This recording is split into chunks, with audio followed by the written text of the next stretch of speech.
দেখো বন্ধুরা, কাঁকড়াগুলো কেটেছি, এক বাটি ঘিলু হয়েছে। এই ঘিলুগুলো দিয়ে আমি বড়া করবো, কেমন করে করছি দেখাচ্ছি।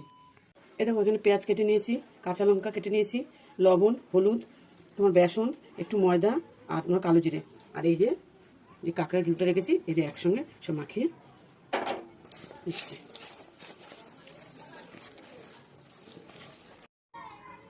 এরকম মাখা হয়ে গেছে। এবার আমি ছোটো ছোটো করে দিয়ে এই গরম তেলে দিয়ে বড়া করে নেবো নেড়ে ছেড়ে।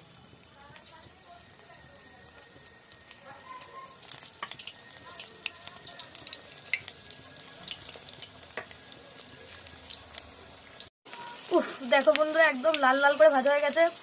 গন্ধটাও কিন্তু হেভি বেরিয়েছে। এবার খেয়ে দেখার পালা কেমন হয়েছে।